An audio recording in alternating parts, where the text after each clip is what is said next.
दोस्तों, मैं हूँ रोहिताश कुमार विक्की, लाइफ कोच, और हमारे जय भीम यूट्यूब चैनल में आपका हार्दिक स्वागत है। दोस्तों, आज मैं बात करने वाला हूँ डॉक्टर B.R. अम्बेडकर और समान नागरिक संहिता के बारे में। तो चलिए शुरुआत करते हैं। दोस्तों, भारत एक लोकतांत्रिक और धर्मनिरपेक्ष देश है। इसके बावजूद यहाँ पर दो तरह के कानून लागू होते हैं, एक हिंदू विधि, दूसरा मुस्लिम विधि। हिंदू विधि यानी हिंदू कानून के अनुसार, हिंदू कानून में हिंदू, सिख, बौद्ध और जैन आते हैं, यानी हिंदू लॉ जैनों पर, सिखों पर, हिंदुओं पर और बौद्धों पर लागू होता है। वहीं दूसरी ओर जो मुस्लिम विधि है, जो मुस्लिम कानून है, उसके अंतर्गत मुस्लिम, ईसाई, क्रिश्चियंस यानी और पारसी समुदाय के लोग इस कानून के अंतर्गत आते हैं। दोस्तों, ये जो कानून है, इनमें चाहे वो हिंदू कानून हो, चाहे वो मुस्लिम कानून हो, उनमें अलग अलग तरह के कानून बनाए गए हैं। जैसे शादी के लिए हिंदुओं का कानून अलग है, मुस्लिमों का कानून अलग है। इसी तरह से बच्चा गोद लेने का कानून अलग है एक कानून के अंतर्गत, और दूसरे के अंतर्गत बिल्कुल अलग है।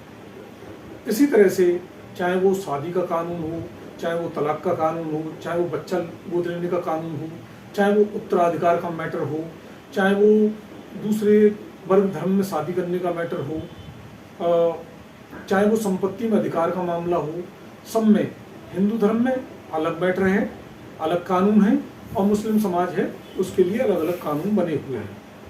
जो समान नागरिक संहिता है, वो एक देश एक कानून के कॉन्सेप्ट पर आधारित है।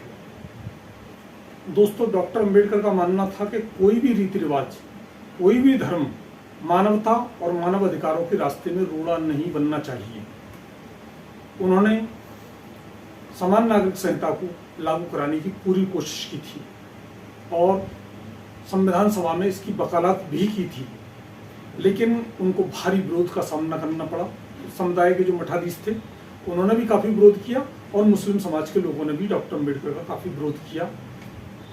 1951 से लेकर 1954 तक डॉक्टर अम्बेडकर को काफ़ी विरोध का सामना करना पड़ा, और जब उसके बावजूद इस पे जो समान नागरिक संहिता थी, इस पे एक मत नहीं बन पाया, और संविधान के आर्टिकल 44 में इसको मसले को डाल दिया गया और राज्यों पर जिम्मेदारी सौंप दी गई इसको लागू कराने की। डॉक्टर अम्बेडकर ने हिंदू कोड बिल के माध्यम से तत्कालीन प्रधानमंत्री जवाहरलाल नेहरू जी के सहयोग से वो हिंदू कोड बिल लेके आए, और हिंदू कोड बिल में उन्होंने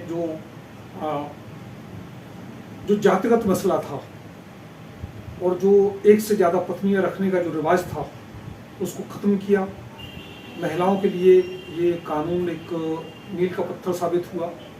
इसमें महिलाओं को बहुपति प्रथा से मुक्ति मिली और किसी भी जात धर्म में शादी करने का अधिकार मिला। इतना ही नहीं, जो तलाक का मसला है उसका उनको अधिकार मिला, गुजारा भत्ते का अधिकार मिला। इसके अलावा जो बच्चा गोद लेने का कानून है, संपत्ति का अधिकार है, तमाम तरह के जो अधिकार हैं वो हिंदू कोड बिल के माध्यम से महिलाओं को मिले।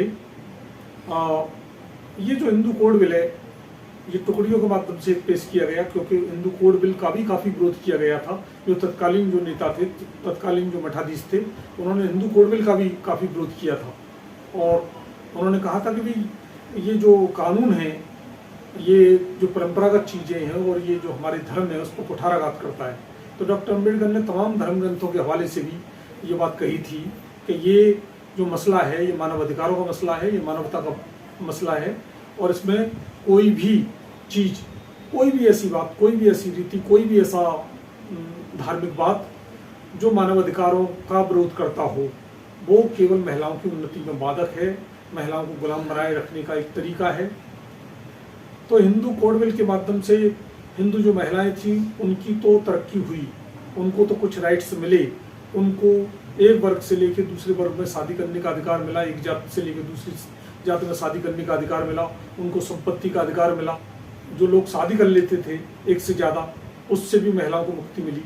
और 2 पत्नी रखने पर या ज़्यादा पत्नियां रखने पर को गैर कानूनी बनाया गया। तो महिलाओं को संपत्ति का अधिकार मिला, गोद लेने का अधिकार, और वारिसान जो उत्तराधिकार का कानून है उसका भी महिलाओं को अधिकार मिला। इसके माध्यम से वही जो मुस्लिम जो कानून है वो 1937 के शरीयत एक्ट से लागू होता है। तो इसका जो मुस्लिम महिलाएं हैं उन्होंने भी काफ़ी अपने मानव अधिकारों की मांगों को लेकर काफ़ी वो सामने आई। और इसमें शाहबानो केस काफ़ी चर्चित केस है। शाहबानो केस में उसमें पति ने तलाक कह के उनको मुक्त कर दिया था। तो उन्होंने गुजारा भत्ते की मांग की थी क्योंकि महिलाओं को कोई गुजारा भत्ते की व्यवस्था नहीं थी। तो यहाँ पर सुप्रीम कोर्ट ने एक समान नागरिक संहिता की जरूरत महसूस की थी और इस पर कानून बनाए जाने की बात रखी थी। लेकिन वो जो राजनीति के चलते और पॉलिटिक्सबाजी के चलते वो चीज़ें नहीं हो पाई। इस संबंध में खैर आगे और प्रगति हुई और बाद में जो 3 तलाक है, हलाला जैसे मसले हैं, उनको लेकर तमाम महिलाएं कोर्ट वगैरह गई। और अब जो ट्रिपल तलाक को जो ख़त्म करने का जो कानून है वो आ चुका है। और जो चीज़ें हैं, जो कुरीतियाँ हैं मुस्लिम समाज की, जो बोल्ड महिलाएं वो आगे आ रही हैं और उसमें भी काफ़ी सुधार होता जा रहा है। और स्थिति ये है कि जो डॉक्टर अम्बेडकर ने उस ज़माने में जो कॉन्सेप्ट देखा था महिलाओं की मुक्ति का, उस पर काफ़ी काम हो रहा है। Thank you, thanks a lot. दोस्तों, ये वीडियो आपको कैसा लगा हमें अवश्य अवगत कराएं और इस तरह की वीडियो देखते रहिए। Thank you, thanks a lot.